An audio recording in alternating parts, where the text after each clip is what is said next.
Hola, soy Marce y esto es Enso Sin Filtros. Gracias por acompañarme en este espacio donde lo humano es el punto de partida. En el episodio anterior, Juan Felipe nos recordó que no somos nuestra historia, sino lo que decidimos hacer con ella. Y hoy les traigo una conversación sobre risas, pero también sobre dolor y de duelo. Me acompaña Shamir Rojas, actor y creador escénico. Su vida es un viaje entre países, entre pérdidas, entre silencios, pero también entre reencuentros, pero sobre todo entre mucho humor. Si alguna vez has sentido que ese dolor que experimentas es demasiado para ti y quieres huir para sanar, acompáñame, porque a veces reír también hace parte de sanar. Shamir, bienvenido y muchas gracias por aceptar esta invitación de Enso Sin Filtros. Marce, muchísimas gracias por tenerme aquí en este programa. Muy ansioso de saber qué viene. Qué rico, Shamir, yo estoy feliz y aunque lo ven ahí medio tímido, es otra persona cuando se sube al escenario. Shamir, lo dejaste todo por amor, te enamoraste y te fuiste, dejaste el teatro, dejaste tu país, dejaste tu familia. ¿Cómo fue tomar esa decisión? Fue aplicar lo que siempre he dicho, decirle sí a todo, lanzarme y aplicar la misma improvisación, que es mi pasión. Fue llenarme de todos esos mensajes y decir, bueno, me lanzo al vacío, me voy para Costa Rica, enamorado,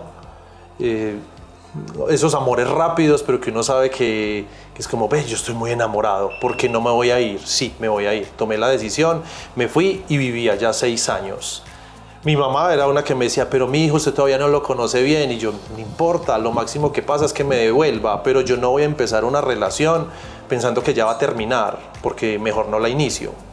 Entonces me fui pensando siempre en que esa relación iba a durar y hasta el momento aquí seguimos. ¿Cuántos años? 13 años, acabamos de cumplir el 12 de mayo. Shamir, hay muchas personas probablemente como tú en este momento que están transitando por la necesidad de tomar una decisión. Entonces yo estoy en el trabajo que quiero, con la estabilidad que quiero, pero siento que hay otro amor que me está moviendo, que no solamente tiene que ser un amor de otra persona, sino de pronto un proyecto, un sueño, una ilusión, pero tienen miedo, porque es que eso es dar un salto al vacío. ¿Qué les podemos decir a ellos? El miedo siempre va a estar, pero es como uso ese miedo y esa fuerza y todo ese foco que le pongo al miedo, cómo lo uso a mi favor, cómo me lanzo. Hay un montón de miedos, un montón de ideas, pero es entender que todo eso está en la cabeza. Y si usted no se lanza, no va a saber si es real o si pasó otra cosa que usted no se imaginaba. Shamir, ¿por qué viviste 6 años en Costa Rica y decidiste regresar a Colombia? ¿Te viniste solo? ¿Regresaste con tu esposo? ¿Qué pasó? En realidad no fue una decisión mía. 6 años en Costa Rica, logré venir 2 veces, una vez con una zarzuela, estuve un mesecito, me devolví, pero casi que esos 6 meses, todos los 6 meses juntos, viviendo en la casa de Fitz en Costa Rica, muy felices, trabajando juntos en todo. Una de mis inquietudes era, bueno, que dejo el teatro, que me voy a ir a hacer allá, pero eso fue lo que menos me importó. Yo dije, ya, algo voy a hacer. Hicimos unos proyectos juntos porque tengo también la fortuna que Fitz, aparte de ser administrador, él es cantante de ópera. Entonces nos unimos, bueno, ¿qué podemos hacer juntos? Vamos a hacer unos talleres con la Compañía Lírica Nacional de Costa Rica, donde él daba la parte de canto y yo daba la escena. Entonces con ese proyecto duramos alrededor de 1 año y medio. Felices, viajando por toda Costa Rica, logramos ir a El Salvador. Me pasaron muchas cosas en la frontera porque yo me fui con visa americana, porque a los colombianos nos piden visa en Costa Rica, pero si usted tiene visa americana, eso me parece muy particular, sos otro ciudadano, entonces sos mejor ciudadano, entonces puedes entrar 30 días. Yo estuve 1 año y medio entrando y saliendo a Costa Rica, iba a Nicaragua, me volvía y me ponían otros 30 días, así por 1 año y medio, hasta que por allá me pillaron. Entonces yo dije, bueno, vamos a ver cómo hacemos los papeles. Decidimos hacer empresa Fitz y yo, presentamos los papeles con una abogada. Fitz en el 2018 se le metió en la cabeza, vamos a ver cómo va ese proceso. en migración? ¿Cómo va su estatus migratorio? Fuimos en agosto del 2018 y nos dimos cuenta que la abogada nunca presentó nada y ya nos había cobrado. Ay, por Dios. Entonces dijimos, bueno, vamos a hablar de frente, sin filtros. ¿Qué podemos hacer? No, la única opción que usted tiene es regresar a Colombia y tramitar la visa desde Colombia. Listo. Mi objetivo nunca fue quedarme ilegal en Costa Rica, solo por amor. Entonces le dije, Fitz, es muy triste, pero igual seguimos juntos. Me devolví para Colombia, pedí la visa, fui a Bogotá y me la negaron. Entonces tuve que esperar 6 meses porque no es como otras visas que ustedes se la niegan y puede volver a pagar y la pide ahí mismo. 6 meses. Le digo a Fitz, ¿qué hago ahora? Ahí me empiezan a salir unos trabajos. Yo digo, bueno, tengo que agarrar estos trabajos ya a final de ese año, ya casi que todo está consolidado en todas las empresas. Entonces me ofrecen trabajo. Ítalo Cardoso me dice, ¿usted se va a quedar sí o no? Porque le tengo un trabajo con la alcaldía. Bueno, vámonos a trabajar a Robledo. Y es muy particular porque mi papá toda la vida trabajó siempre en Robledo como mecánico. Entonces hay cosas que se van uniendo. Sí. Entonces me quedo aquí en Colombia. ¿Creías que podías resolver ese tema de la visa o lo veías muy lejano? Yo sí tuve una decepción muy grande ahí porque además el trato en la embajada de Costa Rica fue feo, fue muy despectivo. Entonces yo dije, ¿qué hago aquí? Yo salí llorando. Sí. Llorando, desconsolado. Yo, pero ¿por qué, vida? ¿Por qué? ¿Por qué me sucedió esto? Claro, es que habías dejado, hacía 6 años habías dejado todo por amor y ahora un asunto legal te devolvía, claro, y dejabas el amor en Costa Rica sin que se hubiera roto, pero igual estaban separados. Claro, separados después de estar 6 años juntos todos los días. Shamir, pero luego pasa algo en tu vida y en la vida de tu familia que le da sentido a que el universo de pronto te haya regresado y te haya parado. ¿Qué sucede? Así es. Yo me quedo, Fitz viene de visita en diciembre. Yo le dije, esa es la única opción que tenemos en este momento, véngase un mes para acá. Viene, hay algo muy particular, que eso yo lo menciono en una obra de teatro que tengo con una amiga que se llama No tengo nada contra, pero... Y es que mi papá siempre me preguntaba, hey, el parcero. Yo nunca de mi boca le dije, papá, yo soy gay. Nunca se lo dije. Entonces, él me decía, el parcero de Costa Rica. Y ellos hablaban por teléfono. Cuando lo conoce, mi papá simplemente lo mira, se abraza con él y le da un beso acá. Y ya, no más. ¿Y qué te dice? Y yo me quedé como, bueno, ya no tuve que decir más nada. Fitz y yo tomamos la decisión de casarnos en enero del 2019, el 2 de enero a las 10 de la mañana. Era así como ese afán de todo el mundo en Guayabao, los que fueron. Nunca vieron cuando nos besamos porque nunca nos besamos. ¿Y por qué, Shamir? No. Yo he considerado que tengo un alto nivel de homofobia, el cual sigo trabajando. Sí.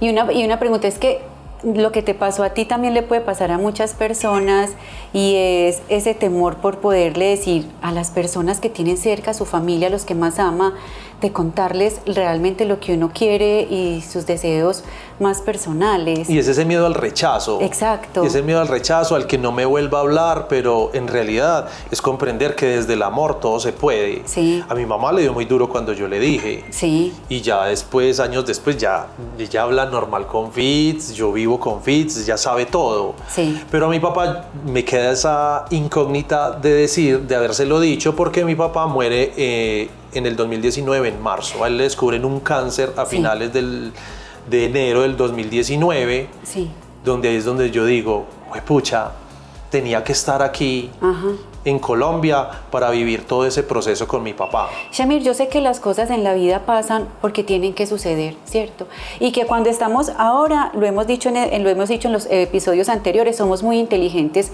hoy. Ojalá nos pudiéramos devolver y tomar las decisiones antes como lo estamos pensando el día de hoy. Pero si hubieras tenido la posibilidad de decírselo a tu papá antes, lo hubieras hecho. ¿Te arrepientes de no habérselo dicho? Claro, me arrepiento totalmente. Me encantaría haberme sentado con él, con Fitz, y decirle, papá, vea, nosotros somos esposos, ya. Y yo sé que ese beso que le dio a mi papá es como, no necesita más palabras, pero a mí sí me hubiera gustado decírselo de frente. Sí. Y a raíz de todo eso, mi papá muere muy rápido, ese cáncer se lo lleva muy rápido. Agradezco también haber estado en el último momento, en la última exhalación de mi papá. Estábamos mi hermana y yo con él. Y me pasa algo muy particular, es que yo fui atando todo eso de mi papá con el proceso artístico. Entonces me puse a dar clases de impro otra vez, con Cacatúa Violeta, que es de un amigo, Julián Pineda. Entonces yo me lo encontré porque es del mismo barrio de Manrique. Le dije, Julián, ¿qué hacemos? Yo necesitaba estar ocupado, aparte de ir por las noches a cuidar a mi papá, porque nos íbamos turnando entre los hermanos. Pero era un peso muy gigante.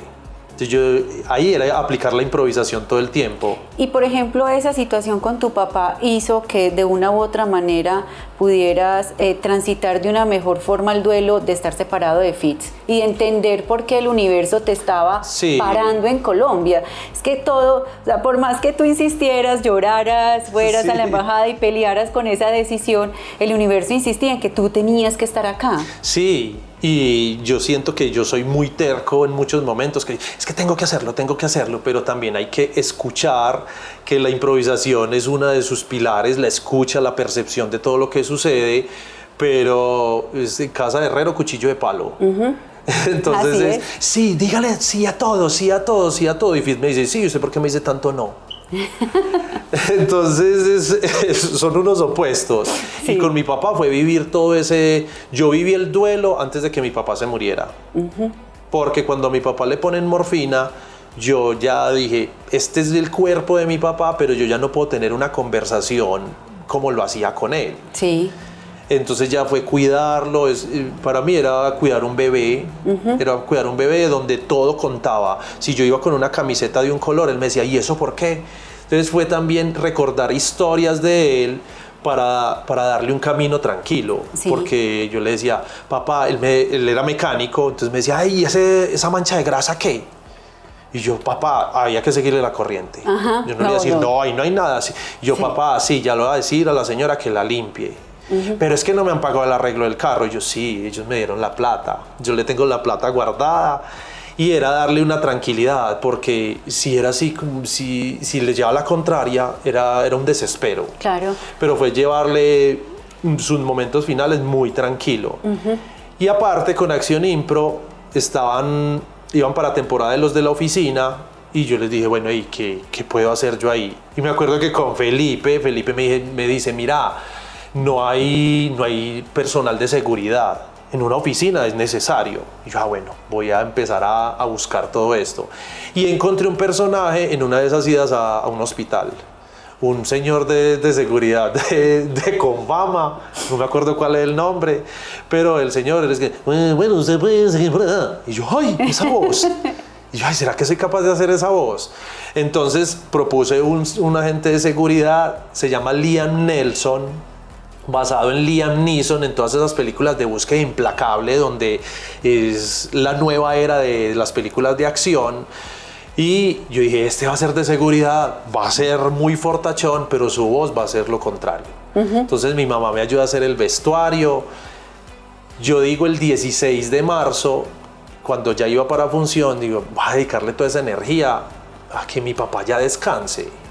Era el estreno. Era mi estreno con ese personaje. Estreno, era la primera vez que yo hacía ese personaje. Sí. Pasé muy bueno, muy buena acogida con el personaje. Al otro día, a eso de la 1 de la tarde, yo muy incómodo, no era capaz de dormir. Fui donde mi mamá estaba haciendo empanadas en la iglesia. Le digo, no quiero estar aquí, me voy para la casa.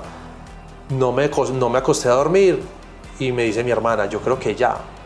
Entonces estuvimos al lado de él. Una amiga me había dado ese mismo día en la mañana. Me dijo, mira, amanecí pensándote y tengo un aceitico, que eso yo se lo eché a mi suegra y ella descansó. Y yo en este momento yo voy a creer en todo. En todo. ¿Y le pusiste el aceitico a tu papá? Ella me dio ese aceitico y exactamente esa mañana yo bañé a mi papá en aceite. Yo oye, le hacía cruces, ni siquiera sé por qué. Yo, de ahí será toda esa carga católica, yo le hacía cruces. Y yo siempre he escuchado que uno no debe transmitirles ansiedad en ese momento porque el oído es el último que se va. Sí. aguante cuando ya... Ese momento me parece impresionante. Cuando uno de verdad ve que la otra persona, ya hay algo que se fue.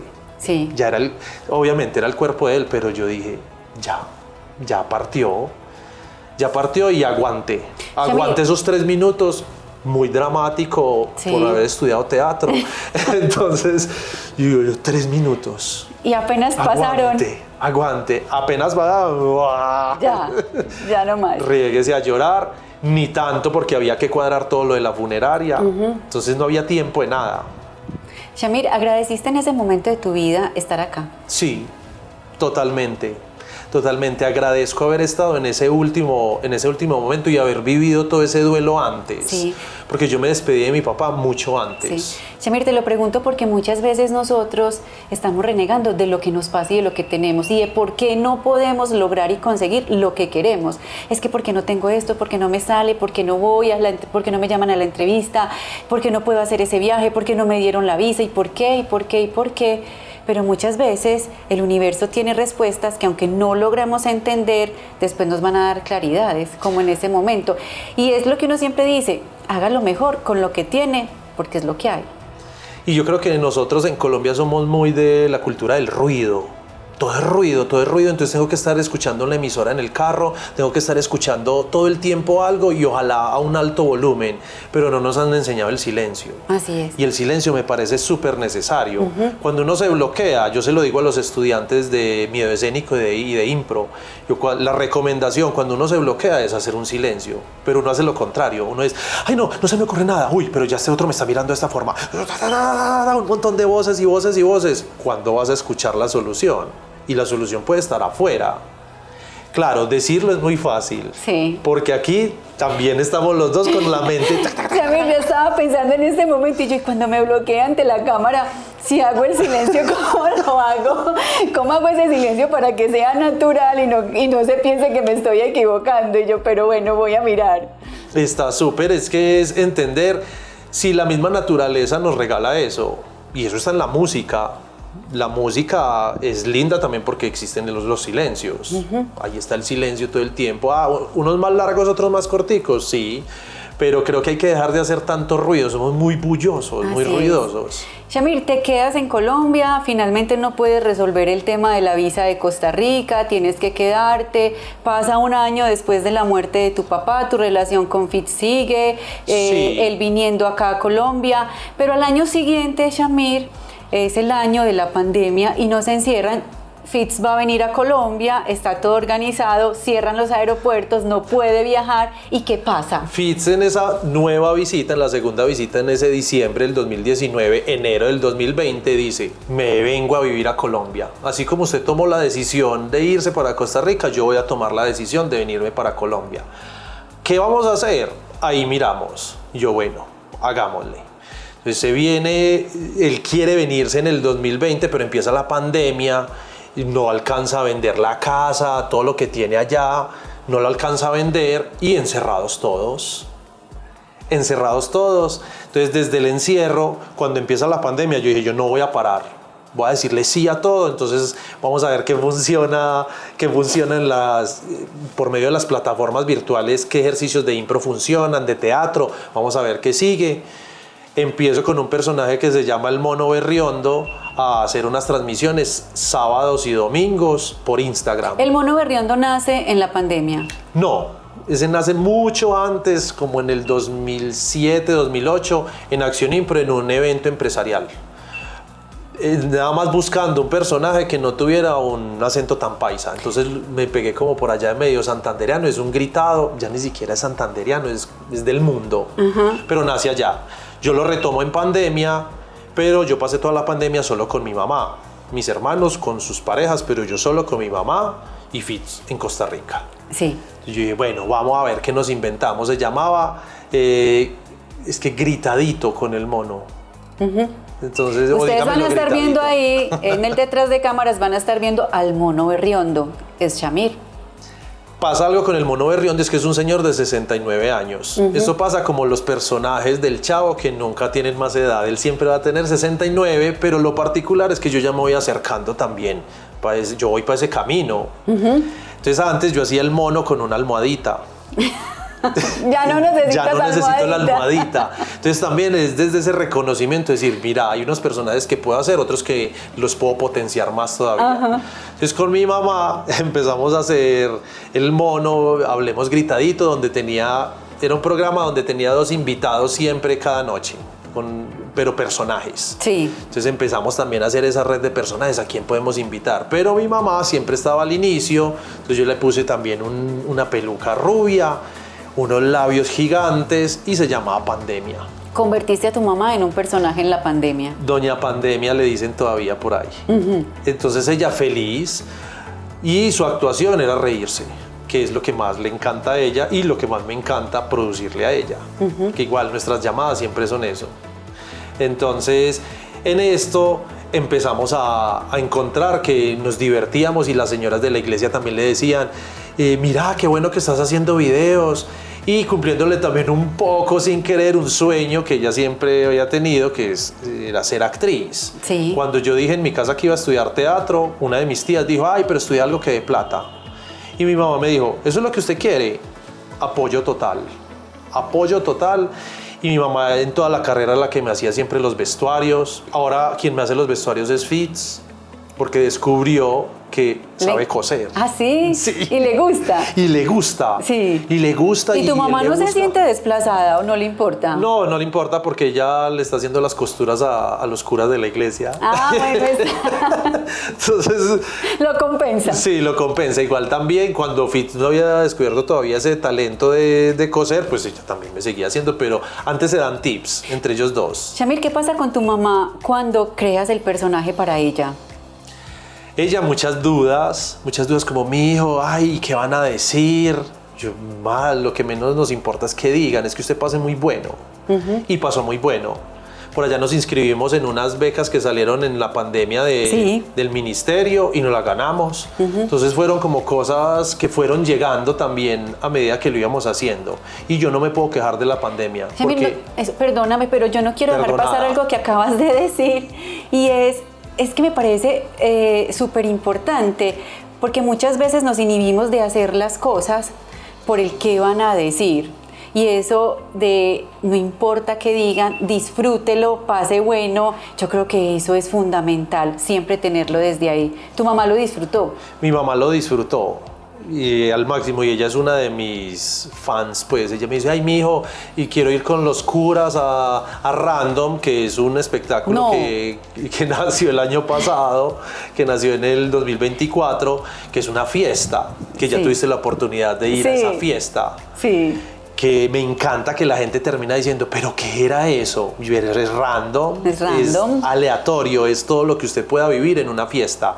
Y mi mamá, de las 5 o 6 fiestas que hemos hecho, ya ha ido como a 4. ¿Y han ido los curas? Y han ido los curas. ¿Y qué dijeron los curas? Los curas felices están esperando otra. ¿Ah, sí? Otra porque dijeron, ve, yo nunca había pasado tan bueno en teatro. Que respeto la línea que tenga cada uno de los colegas de teatro, pero esto fue creado con Felipe Jaramillo, que hemos hecho unas alianzas ahí tremendas, creativas, donde él me dirige, yo lo dirijo, que para mí eso es el teatro, es ser cooperativo todo el tiempo y no siempre buscando como, ay, ¿cuál es mi beneficio? Mi beneficio puede llegar después, pero es pasar muy bueno. Para mí la vida es pasar muy bueno. Así es. Que a veces se me olvida mucho. Sí. Entonces me estreso mucho. Shamir, ¿cómo puede uno a través del arte, del humor, de la risa, del teatro, canalizar el dolor? ¿Crees que es posible? Yo creo que sí es posible canalizar el dolor, y sobre todo en esta época la gente está feliz viendo stand-up, pero el stand-up puede ir más allá. Sí. Porque es reírse de sus propias tragedias, de sus propios errores, de las equivocaciones, pero no solo el stand-up, creo que es esa capacidad de escucharse y de reírse de eso. Es difícil, claro que es difícil, es muy complicado ser transparente con el otro, porque uno dice, es que yo aplico la transparencia. Por ejemplo, yo no creo en las personas que me dicen, es que yo soy muy humilde. Para mí la humildad no es una autodenominación. La humildad se la pueden decir los otros, pero si yo digo, ay, venga, yo soy muy humilde, sí seré tan humilde sabiendo que lo estoy diciendo. Entonces para mí es Sí, mucho de autopercepción, conocerse, pero también lanzarse. No hacerle caso tanto a esa vocecita que tenemos ahí negativa que nos está diciendo, no, no lo haga, no, no lo haga, no, no, no, no, no. Sí, lance esa voz lejos, hágalo. Hágalo, es la única forma de darse cuenta si funciona o no funciona. Shamir, hace 400 años Robert Burton, que era profesor de la Universidad de Oxford, publicó un ensayo que tituló Anatomía de la melancolía. Yo creo que es el primer acercamiento del mundo occidental para poder entender las causas y los síntomas de la melancolía. Y entre las recomendaciones que el profesor hacía para tratarla es no se encierre, busque un amigo, salga, porque las bromas y las risas de tu amigo te van a alegrar la vida. Y lo pienso hoy en día que las enfermedades mentales se están convirtiendo en la primera causa de incapacidad laboral en el mundo. Los últimos reportes de la Organización Mundial de la Salud, de hecho, dicen que más de 300 millones de personas en el mundo padecen de depresión. ¿Cómo hacer, Shamir, para que en lugar de recetar antidepresivos, recetáramos medicamentos sociales y tuviéramos en el arte, en el teatro, en la música, una opción para poder nosotros trabajar estos temas? Y te lo pregunto porque en nuestro primer episodio con Catalina hablamos sobre el burnout y muchas personas nos escribieron y nos dijeron, Marce, me estabas hablando a mí, me sentí completamente identificada con este tema, pero no saben qué pueden hacer, no saben cómo salir de ahí. Les podríamos recomendar a ellos, yo sé que te llegan muchas personas a la academia, inclusive que las mandan médicos profesionales para que canalicen esos problemas de salud mental a través del arte. ¿Cómo les ayuda? Creo que ayuda muchísimo porque el proceso del arte es un proceso de autoconocimiento, pero yo te voy a decir que sirve, que está a la mano y que no nos damos cuenta. ¿Qué? Y es el chisme. El chisme... Obviamente, el buen chisme que no es afectar a alguien más, pero el chisme lo que hace es que cuenta todos esos detalles y desde las emociones. Un chisme contado sin emoción, mejor no me lo cuente. Y creo que a eso la inteligencia artificial es muy difícil que llegue. Entonces, en el chisme me parece que es un concepto que eso... Hay estudios y todo desde lo primitivo de cómo las sociedades han evolucionado a través del chisme, sino que nos han vendido siempre el chisme como algo malo, una intriga, cómo hacerle mal al otro. Pero cuando yo estoy con mis amigos, estamos hablando de chismes, estamos hablando de personas que puede que no estén, o estamos hablando de cosas que ya pasaron, pero le estamos dando todos esos detalles y con esos detalles yo estoy sacando todo lo que yo soy. Y en esa medida, mientras más chisme, pues más tranquilo voy a estar. Porque no voy a tener esa tensión de, ay, estoy hablando de este. No, venga, hablemos tranquilos. Hay un término que aparece mucho en redes sociales ahora que se llama chismedicina. Y con Felipe Jaramillo y con varios de Acción Impro estamos hablando de chismedicina para el alma. ¿Y en qué consiste? Chismedicina para el alma consiste en hablar de chismes, pero darle ese toque importante al chisme. Es como por medio de los detalles, escuchando a la otra persona, todo eso que me está diciendo en ese chisme, yo te puedo decir, mira, solucionalo de esta forma, habla con tal persona. Mira, en lugar de especular tanto, más bien habla con la persona de la que me estás contando el problema, porque somos muy de asumir cuál es la vida del otro. Nosotros tenemos un juego en improvisación que se llama es obvio, intuyo, imagino, así en ese paso a paso. Sí. Normalmente lo que deberíamos hacer es irme por el obvio, intuir y después imaginarme, pero siempre lo hacemos al revés.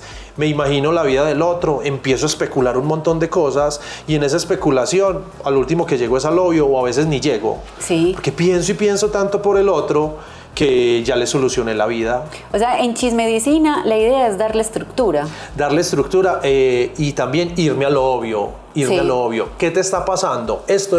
Mira, las soluciones desde el chisme son estas. Probalas. A ver si te funciona o no te funciona. Entonces cambiemos los clubes de conversación por clubes de chismedicina. Yo creo que los clubes de conversación ya son de chisme, sino que es más, lo ponen de conversación para que no me tilden de chismoso. Sí. Vamos a cambiarle ese término a eso y voy a ser un chismoso profesional. Chismoso profesional es el que sabe escuchar. Shamir, ¿tu mamá todavía se sigue riendo como siempre? Sí, Sí, se sigue riendo como siempre. De hecho, esta semana que esto va a salir después y puede que salga en otro mes, pero hablando del 13 de mayo de la Virgen María, yo empecé a cantarle cosas y le cantaba cosas y le cambiaba términos y ella no puede de la risa. Y mi mamá es muy particular porque ella se ríe cuando le hacen maldades a ella. Ella se ríe de las maldades o que la insulten. Si a ella la insultan, obviamente, pues no desde la charla, pero ella le empiezan a decir, lo voy a decir aquí. Entonces, si mi sobrino Arturo, que ya va a cumplir 20 años, el chiquito, le decía, mamita, hijo de puta. Y ella no podía de la risa, pero ya todos sabíamos que Arturo la estaba insultando. Eso es algo muy particular en ella, pero ella sigue riéndose y sigue feliz en su iglesia haciendo 1000 cosas allá. Shamir, ¿y por qué a veces nos cuesta tanto reír si la risa nos hace tan felices? Y además puede ser una herramienta súper bonita para la sanación. Creo que nos cuesta reír porque pensamos mucho y somos muy adultos. Somos muy adultos, hay que volver a ser niños. Uno de niño se reía por todo. A no ser de que le pasara pues algo por allá muy trágico. Pero era reírse, era tener la capacidad de hablar y hablar y hablar. O jugar con algo. Mirar a quién llega por la puerta. Y nos hace ruido y todos quedamos como, ay. Sí, pero es entender que todo eso hace parte de algo que yo me puedo reír. Sí. Y reírse parte de uno mismo. Shamir, pero dijiste algo y es volver a ser niños. Y eso es muy fácil decirlo. Claro. ¿Cómo volver a ser niños? Diciéndole sí a todo. Pero Fitz dice que tú le dices mucho a mucho por no. Eso, por adulto, pero entonces ese es el equilibrio, pero eso es también lo que estoy buscando cuando estoy con Fitz. Él me hace conciencia de eso, él es mi voz de la conciencia. Me dice, hey, le estás diciendo mucho no a esto, y yo mismo digo, es verdad, venga, juguemos. Y más en esta etapa, que estoy en etapa de perrito, con un perrito que se llama Simba, entonces nos ha cambiado la vida de ir a buscar parques donde caminar. Hemos logrado descubrir unos parques que no sabía que existían. Entonces es volver a jugar, es encontrar la forma de cuando usted era niño, todos hemos sido niños y estamos aquí, fuimos niños en algún momento, ¿qué era lo que le alegraba ese momento? Y el cuerpo es muy inteligente porque tiene una memoria gigante y siempre dice la verdad. Así es, nunca miente. Shamir, muchas gracias por compartir tu historia con nosotros, muchas gracias por estar en Enso Sin Filtros, pero sobre todo muchas gracias por recordarnos que el dolor también se puede transitar desde la risa y desde el humor. Muchas gracias por esta invitación y espero que sean más invitaciones. Y si queremos conversar más, chismosear, pues para eso están redes sociales. Yo estoy como @Shamir a todo sí. Entonces es muy fácil porque lo hemos repetido todo el tiempo acá. Shamir como Shakira. Perfecto. ¿Y será que algún día entonces tenemos al mono berriondo? Es posible. Ese menos filtros tiene. Si este episodio te hizo reír, te hizo llorar o simplemente te hizo sentir, compártelo con alguien que lo necesite. Gracias por seguirnos con estas historias. Recuerda suscribirte y seguirnos en redes sociales. Yo soy Marce y esto es Enso Sin Filtros, un podcast donde el humano es el punto de partida. Nos vemos en el próximo episodio.